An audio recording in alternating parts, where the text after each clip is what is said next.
जय श्री राधे कृष्णा। आइए आज आप सब सुनेंगे भाई दूज की कथा। कार्तिक मास शुक्ल पक्ष की द्वितीया तिथि के दिन भाई दूज का त्यौहार मनाया जाता है। इस दिन को भैया दूज, यम द्वितीया, भ्रातृ द्वितीया, भाई दूज आदि नामों से जाना जाता है।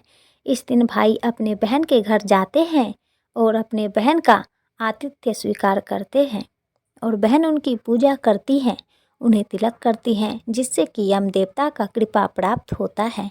भाई की आयु लंबी होती है तथा सुख और समृद्धि की प्राप्ति होती है। तो आइए सुनते हैं भाई दूज से जुड़ी हुई दो पौराणिक कथाएं। तो बोलिए प्रेम से यम देवता की जय, सर्व देवी देवता की जय। पहली कथा के अनुसार भगवान सूर्यदेव की पत्नी संज्ञा थी और इनकी गर्भ से जो कि यमराज तथा यमुना का जन्म हुआ। यमुना अपने बड़े भाई यमराज से बड़ा स्नेह करती थी। वह उससे बराबर निवेदन करती थी कि वह उसके घर आकर भोजन करें, लेकिन यमराज अपने काम में व्यस्त रहने के कारण यमुना की बात को टाल जाते थे। कार्तिक शुक्ल द्वितीया को यमुना ने अपने भाई यमराज को भोजन करने के लिए बुलाया। बहन के घर आते समय यमराज ने नरक में निवास करने वाले जीवों को मुक्त कर दिया। भाई को देखते ही यमुना ने हर्ष विभोर होकर भाई का स्वागत सत्कार किया तथा भोजन करवाया। इससे प्रसन्न होकर यमराज ने बहन से वर मांगने के लिए कहा। बहन ने भाई से कहा कि आप प्रतिवर्ष इस दिन मेरे यहाँ भोजन करने आया करेंगे तथा इस दिन जो बहन अपने भाई का टीका करके भोजन खिलाए उसे आपका भय बिल्कुल भी ना रहे। फिर यमराज तथास्तु कह करके यमुना को अमूल्य वस्त्र आभूषण आदि दे करके यमपुरी को चले गए।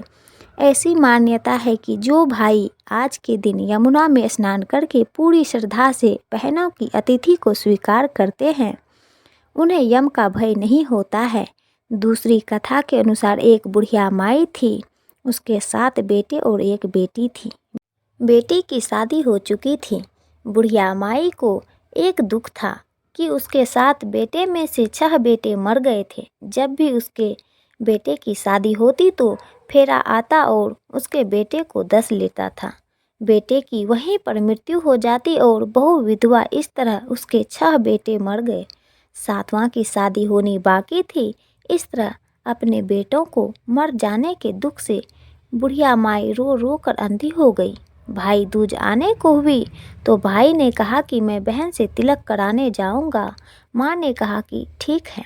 उधर जब वह बहन को पता चला कि उसका भाई आ रहा है तो वह खुशी से पागल होकर पड़ोसन के पास गई और उससे पूछने लगी कि जब बहुत प्यारा भाई घर आए तो क्या बनाना चाहिए। पड़ोसन उससे जलती थी तो उसने उसे सब गलत बता दिया कि दूध से रसोई लीप कर घी में चावल पकाना, और फिर बहन ने ऐसा ही किया। उधर भाई जब बहन के घर जा रहा था तो उसे रास्ते में एक सर्प मिला। सर्प उसे डसने को तैयार हुआ। भाई बोला कि तुम मुझे क्यों डसना चाहते हो। सर्प बोला कि मैं तुम्हारा काल हूँ और मुझे तुझको डसना है। भाई ने उससे निवेदन किया कि मेरी बहन मेरा इंतजार कर रही है, जब तिलक करा के मैं वापस लौटूंगा तब तुम मुझे डस लेना। इस पर सर्प बोला कि भला आज तक कोई अपनी मौत के लिए लौट कर आया है जो तुम आने के लिए कह रहे हो। भाई ने कहा कि अगर तुझे यकीन नहीं है तो तू मेरे झोले में बैठ जा। फिर सर्प ने ऐसा ही किया। बहन के घर जब भाई आया तो वह बहुत खुश हुई। भाई बोला कि बहन जल्दी से खाने को दे, बड़ी भूख लगी है। अब बहन खाना कैसे दें, क्योंकि पड़ोसन के बताए अनुसार दूध से लीप कर रसोई सूखी नहीं और घी में चावल पके ही नहीं। तब भाई ने कहा कि बहन इतनी देर क्यों लग रही है, तू क्या पका रही है। ऐसे में भाई ने बहन को पूरा तरीका बताया कि गोबर से रसोई को लीप दूध में चावल पका। बहन ने ऐसा ही किया। खाना खाने के बाद भाई को बहुत जोरों की नींद आ गई। इतने में ही बहन के बच्चे आ गए। बोले कि मामा हमारे लिए तुम क्या लाए हो। उसका भाई बोला कि मैं कुछ नहीं लाया हूँ। इस पर बच्चे ने मामा का झोला ले लिया और खोल कर देखा तो उसमें सर्प की जगह जो कि हीरे का हार पड़ा हुआ था। अगले दिन भाई बोला कि अब मुझे जाना है, मेरे लिए खाना रख दे। बहन ने उसके लिए लड्डू बना करके एक डब्बे में रख दिए। भाई कुछ दूर जाकर थक कर एक पेड़ के नीचे सो गया। उधर बहन के जब बच्चों को भूख लगी तो माँ से कहा कि माँ खाने को दो। माँ ने कहा कि खाना अभी बनने में देर है। बच्चे बोले कि जो मामा को दिया है वही दे दो। तो वह बोली कि लड्डू बनाने के लिए बाजरा पीसा था, वही बचा पड़ा है, चक्की में जाकर खा लो। बच्चों ने देखा कि चक्की में तो सर्प की हड्डियाँ पड़ी थी। यही बात माँ को आकर बताई। वह पागल सी होकर के भाई के पीछे भागी, सभी से पूछती कि किसी ने मेरे भाई को देखा है, किसी ने मेरे भाई को देखा है। तब एक ने बतलाया कि कोई लेटा तो है पेड़ के नीचे, देख ले, वही तो नहीं। भागी भागी पेड़ के नीचे वह पहुंची, अपने भाई को नींद से उठाया। भैया कहीं तुमने मेरे लड्डू तो नहीं खाए? कि मैंने नहीं खाया। भाई ने बोला कि मैंने नहीं खाया। तब बहन ने भाई से कहा कि मैं भी घर तक तेरे साथ चलूँगी। कुछ दूर जाने पर उसे एक बुढ़िया मिली, जिसने बतलाया कि तेरे भाई पर संकट है, तेरे 6 भाई मर गए हैं और अब 7वीं की शादी होने पर यह भी मरेगा। बहन ने बहुत प्रार्थना करके उस बुढ़िया माई को बचाने का रास्ता पूछ लिया। भाई के पास आकर बोलने लगी, तू तो जलेगा, कटेगा, मरेगा। भाई चौंक गया, पर उसे कुछ समझ में नहीं आया। इस तरह दोनों भाई बहन माँ के घर पहुँच गए। थोड़े समय के बाद भाई के लिए सगाई आने लगी, उसकी शादी तय हो गई।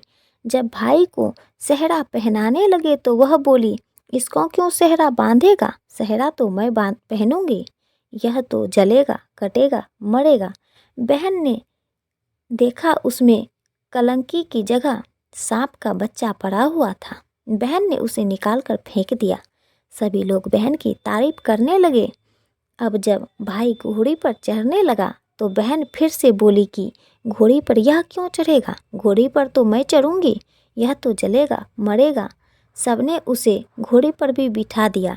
अब जब बारात चलने को हुई तब बहन बोली कि पहले मैं इस दरवाजे से मैं निकलूंगी, कि दरवाजे से जाएगा, दरवाजे से तो मैं निकलूंगी।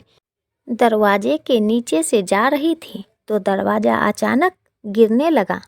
बहन ने उसे भी रोक लिया। ऐसे करते करते फेरों का समय आ गया। जब दुल्हन आई तो उसने दुल्हन के कान में कहा कि अब तक तो मैंने तेरे पति को बचा लिया, अब तू ही अपने पति को और साथ ही अपने मरे हुए जेठ को बचा सकती है। फेरों के समय एक सर्प आया जो वैसे ही दुल्हन को डसने को हुआ। दुल्हा ने उसे एक लोटे में भर करके उसके ऊपर एक प्लेट रख कर उसे बंद कर दिया। थोड़ी देर बाद नागिन लहर करती हुई आई। ऐसे में नागिन अपने पति को वापस मांगने आई तो बहू ने कहा कि पहले मेरे सातों जेठ को जिंदा कर। नागिन ने उसकी बात मान ली और उसने सभी जेठ को जिंदा कर दिया। उधर रो रो कर बुढ़िया माई का हाल बेहाल हो गया था कि अब तो मेरा 7वां बेटा भी बाकी बेटों की तरह मर जाएगा। तब गांव वाले ने उसे बतलाया कि उसके साथ बेटा और बहू आ रही हैं। इसके बाद सभी ने उसकी बहन की प्रशंसा की। जैसे उस बहन ने अपने भाई की रक्षा की, वैसे भगवान सभी के भाइयों की रक्षा करना। तो बोलिए प्रेम से धर्मराज की जय, यमराज की जय, सर्व देवी देवता की जय।